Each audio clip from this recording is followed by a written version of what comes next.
बाबूजी का सर फाड़ दिया।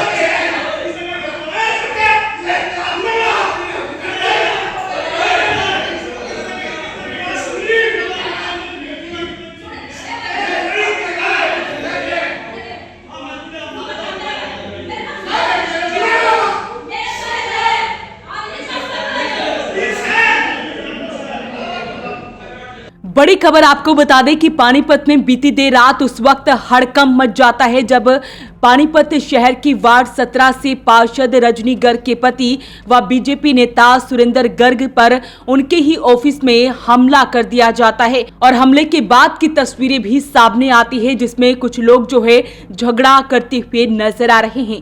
हालांकि आपको बता दें कि अब उनकी हालत चिंताजनक बनी हुई है। आईबीएम अस्पताल से दिल्ली के एम्स में उन्हें रेफर कर दिया गया है जहां उन्हें भर्ती कर लिया गया है। डॉक्टरों के अनुसार हमले में उनकी आंखों की पुतली फट गई है और पर्दे पर भी गहरे चोट के निशान हैं।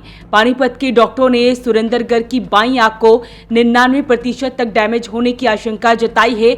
आज एम्स के विशेषज्ञ डॉक्टरों की टीम उनकी आंख की जटिल सर्जरी करेगी। वहीं आपको बीती देर रात की तस्वीरें दिखा रहे हैं आईबीएम अस्पताल की, जहां पर आप देख सकते हैं कि घायल सुरेंद्र गर्ग को यहां पर लाया जाता है और जैसे ही ये खबर पूरे शहर में फैलती है तुरंत बीजेपी के सभी नेता यहां पर पहुंचना शुरू कर देते हैं। शहरी विधायक प्रमोद विज यहां पर पहुंचे हैं, उनका हालचाल जानने के लिए सुनते हैं प्रमोद विज ने क्या कुछ बताया। हमारे पार्षद हैं सुरेंद्र गर्ग जी, तो अपने ऑफिस में बैठे हुए थे तो कुछ लोगों ने उनके ऊपर उनके ऑफिस में आके अटैक किया है।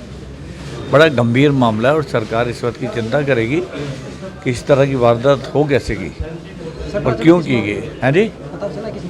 नहीं देखिए, अभी छानबीन दी है पुलिस को। बताया जा रहा है निगम की सुपरवाइजर था, देखिए सफाई को लेके ही कुछ ये जानकारी में निकलेगा। अभी तो ये है कि जो उसकी वीडियो है वो वीडियो प्रोवाइड कर दी गई है पुलिस को और वो छानबीन कर रहे हैं। आज सुबह तक ही ये सबको काबू कर लिया। पार्षदों पे हमला हो रहा है, गंभीर विषय है, पार्षद को धमकी मिल रही है, गंभीर विषय है। नहीं गंभीर विषय है। कानून व्यवस्था पानीपत की चरमरा सी गई है। नहीं ऐसी बात नहीं है, कानून व्यवस्था काबू में की हुई है, लेकिन कहीं ना कहीं वारदात पर यह विषय बहुत गंभीर है। जो बात आप कह रहे हैं मैं आपसे सहमत हूँ और पुलिस तुरंत एक्शन में है, एसपी साहब एक्शन में है और इसका रात को ही पार्षद कुछ डरे से लग जाएंगे। नहीं डरे से माहौल हो नहीं डरने वाली बात नहीं है। सफाई को लेके कहीं कोई दबाव बनाएगा किसी पे वार्ड के लिए, तो उसके लिए फिर नहीं ये घटना हुई है, इसका पूरा संज्ञान लिया जाएगा। चिंता की बात नहीं है। चिंता की बात यह है कि सुरेंद्र जी ठीक हो जाएं और अभी थोड़ी देर में उनकी रिपोर्ट्स भी आएंगी। सीटी स्कैन दोषियों को बख्शा तो नहीं जाएगा, बिल्कुल बख्शने की बात नहीं है। बख्शने देखिए, पहले तो यह है कि इनको काबू किया जाए और वारदात इन्होंने क्यों की, ऐसी घटिया वारदात इन्होंने घिनौनी वारदात की है, इसका पूरा संज्ञान लेके बोल सकते हैं। हाँ जी, सुरेंद्र जी देखिए अभी तो उनकी आंखों में पट्टी लगी हुई है क्योंकि आंख में चोट है और उसका सीटी स्कैन अभी हुआ है। डॉक्टर साहब के यहाँ आईबीएम हॉस्पिटल में सीटी स्कैन हुआ है और उसकी जो रिपोर्ट है सीटी स्कैन की अभी 15 मिनट में आएगी।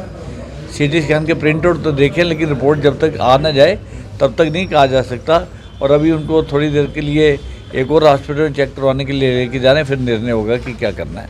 तो बीती देर रात ही उन्हें दिल्ली एम्स में रेफर कर दिया गया था। हालत अभी भी चिंताजनक बनी हुई है, आंखों को काफी ज्यादा नुकसान पहुंचा है। मेयर कोमल सैनी के पति भी यहां पर मौजूद हैं, उनसे बातचीत करते ही उन्होंने क्या कुछ बताया। हमारे एक पार्षद को चोट लगी है, अभी संज्ञान में आया है। सब उन्हीं का हालचाल जानने के लिए सभी पार्षद यहाँ पे आए हैं।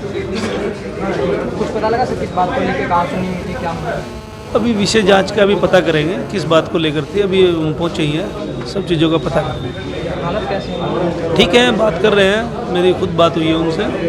आँख में कुछ शायद कंच वगैरह बता रहे थे, वो कोई गिलास का लगा है, बाकी अभी ठीक है, कोई ऐसा नहीं। वहीं जिस वक्त आईबीएम अस्पताल में उन्हें लाया गया उनकी क्या कुछ स्थिति थी, आईबीएम अस्पताल के संचालक हैं डॉक्टर गौरव श्रीवास्तव, वो क्या कुछ बता रहे हैं वो भी सुनते हैं। पार्षद को किसी नुकीले या कांस के किसी चीज़ से चोट लगी है जिसमें उसके आंखों में भी गया है। आंखों में जाने के बाद आई के डॉक्टर को दिखा भी दिया गया है और फर्दर परफोरेशन आया है, उसमें कॉर्डियल परफोरेशन आया है। सीटी स्कैन के बाद उनको फर्दर ट्रीटमेंट के लिए आगे दिल्ली में किसी अच्छे सेंटर में रेफर किया गया है। सीरियस है? आई की कंडीशन अच्छी नहीं है, उसमें विजन के लिए अभी हम लोग कुछ भी स्ट्रेट फॉरवर्ड नहीं कह सकते हैं। पूरा मामला आपको बता दें कि पार्षद कार्यालय में काम करने वाले प्रवीण कुमार द्वारा दर्ज कराई गई एफआईआर के अनुसार ये पूरा विवाद वार्ड 17 के सफाई सुपरवाइजर मोहित के काम को लेकर शुरू हुआ था। वार्ड वासियों की लगातार शिकायतों के बाद जब सुरेंद्र गर्ग ने मोहित को दफ्तर बुलाकर समझाने की कोशिश की तो बहस करने लगा। इसके कुछ ही देर बाद वो एक सुनियोजित साजिश के तहत अपने साथियों के साथ हथियारों से लैस होकर वापस लौटा। हमलावर पूरी तैयारी के साथ आए थे। आरोप है कि मोहित के साथ आए कुछ और युवकों के पास अन्य हथियार थे और जैसे ही वो ऑफिस में घुसे तो मारपीट शुरू कर दी, तोड़फोड़ शुरू कर दी और ऐसे में प्रिंस नाम के एक युवक ने कांच का गिलास तोड़कर सुरेंद्र गर्ग की आंख में घोंप दिया। वारदात को अंजाम देकर वहां से सभी फरार हो गए। वहीं सेक्टर 29 से पुलिस ने प्रवीण कुमार की शिकायत पर आरोपियों के खिलाफ मामला दर्ज कर लिया है और उनकी गिरफ्तारी के लिए छापेमारी की जा रही है। तो फिलहाल जो है बीजेपी नेता सुरेंद्र गर्ग की हालत चिंताजनक बनी हुई है। उनकी आंखों की सर्जरी आज होनी है। वॉइस ऑफ पानीपत के लिए सुरेश शर्मा के साथ कुलवंत सिंह की रिपोर्ट।